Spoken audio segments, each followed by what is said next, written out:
What is going on, guys? Newton here with MMO Play, but doing a review of Imperial Knight Last Battle, a free-to-play MMORPG for iOS and Android devices. So, we've just installed the game to go over some of the features, give it a rating at the end, and let's hop right into it. So, let's go ahead and enter our game. It's going to go ahead and load in, and load our city that we have already kind of constructed over here. So, got a little bit of dialogue over here for logging back in. We've got some daily rewards and other things like that for logging in as well. So, let's go ahead and go to the tavern and basically go on with the quest from where we left off. So let's go ahead and hit back and kind of go over the interface of the game. So as you can see here, it's very, very nicely laid out. Um, Very straightforward. As you can see, you got our town over here. We can zoom in, get a good overview, and kind of see everything that's going on. We have different plots of lands to put our different units and buildings and other things like that. And overall, it doesn't give you too much really to work with. I feel like it's kind of lackluster when it comes to constructing your empire or your kingdom and stuff like that. Now there are other places you can go to expand, but I wish it was kind of a little bit more centralized and more you know more give you more freedom to kind of customize it and build it the way you want it instead of kind of these pre-made maps and jumping from kingdom to kingdom. I wish it was kind of just more centralized around one kingdom that you put a ton of effort and built yourself. So let's go ahead and go on to the quest. Now, I gotta say, some of these quests, I'm kind of reluctant on saying I like them too much because, as you can see here, it's having us do a quest to go send out some troops. And as you can see here, we have three different troops we can select from. Now, it does push the microtransaction aspect of the game to kind of really give you a really good benefit to completing these quests. And I don't like that too much because you can see here we have 100 diamonds. It has us spend for the best unit over here. Now it's the best one we can acquire, but you have to spend real money to get that one. And as you can see here, his stats or her potential is 82, which is much much higher compared to the other ones.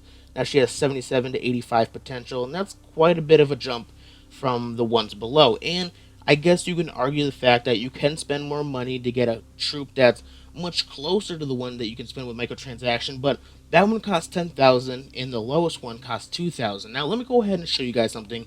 As you can see, we started out and I only have 10,000 gold. Now you need to use gold to acquire troops and other things like that, as well as build your kingdom and acquire more resources. So it'd be kind of foolish to spend the 10,000, which is really really useful for me for other things in the game, and it really pushes us to either spend the money to get a good troop, spend all your money, which wouldn't be very smart and is not a real option, I would say, or just spend a little bit of money with the lowest potential hero. Now we're gonna go ahead and do that. Now we successfully recruited them, but I really wish it didn't push you to kind of spend a lot of your money or spend a couple bucks here and there to get really really good troops. So I mean, it's all right. I guess we can go ahead and continue. We completed the quest, but I mean, right off the bat, not something I really like to see in these types of games to really push those microtransactions to give you a significant advantage over other people. So let's go ahead and train our hero. As you can see, it's 1 star, pretty low stats. We can go ahead and train them. And I'm sure if we bought the better units, the more we train them, the much higher stats they'll gain, the more they level up, and other things like that. So, once again, something I'm not really too keen or really happy about that this game has been doing. So, let's go ahead and complete the quest and kind of move on and show off some of the more of the aspects of the game. Now, this is a base building kind of MMORPG, as you can see here. So we got to go ahead and upgrade our units. Now we can go ahead and select that, upgrade them, and utilize our resources.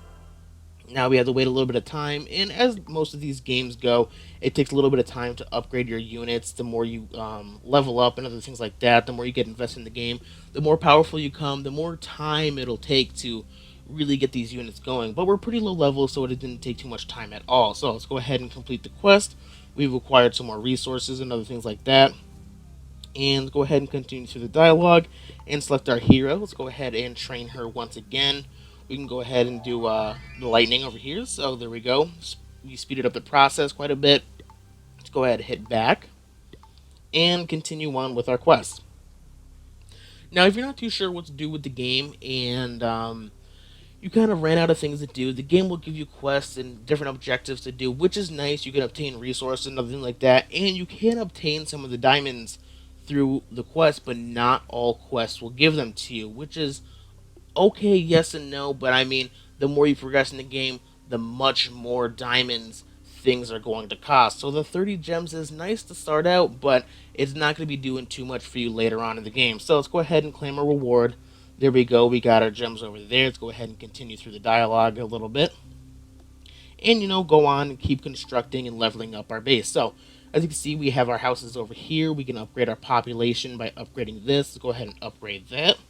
Go ahead and upgrade it using our resources. Go ahead and give it one more upgrade. Oh, no, we had to level up our building hall in order to do that. Alright, so let's go ahead and check that out over here. Go to our town halls. Go ahead and upgrade this guy over here. Upgraded him. And basically, this is pretty much the overall features of the game. I mean, you build your base, you engage in combat and other things like that.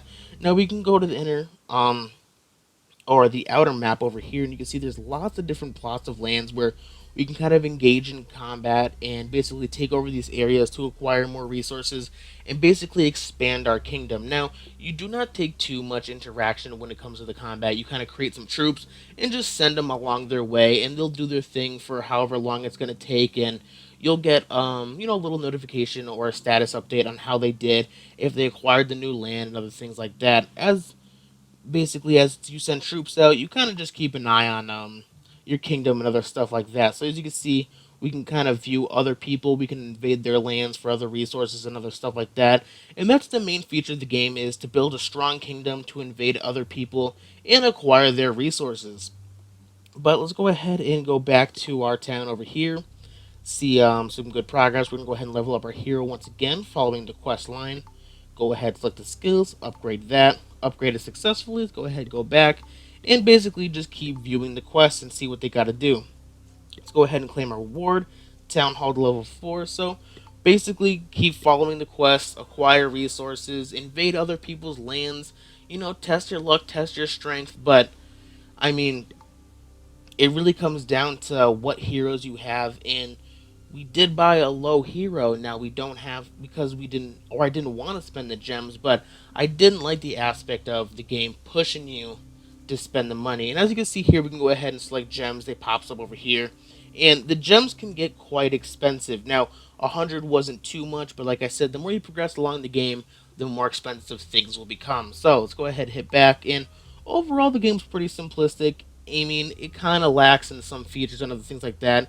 You don't have too much to do when it comes to upgrading your base. It's very limited to how much you can really customize the base yourself. So overall, I'm going to give the game a 5 out of 10. Now, I guess it's a pretty solid platform. You can acquire and level up and make progress in the game without having to spend the money, but the fact that the game does push you to, maybe spend a few dollars here, maybe spend a few dollars there to get a few better heroes, I mean, it really adds up along the way, and eventually you kind of fall off compared to other people who have spent the money later on in the game the more higher level you've progressed. So, I gotta say, the game's okay, but not the best. Not something I'm probably gonna be playing for a long time. So, once again, I am Newton with MMO Play. If you guys have enjoyed the video, don't forget to like and subscribe for more. But until next time, guys, I'll talk to you later.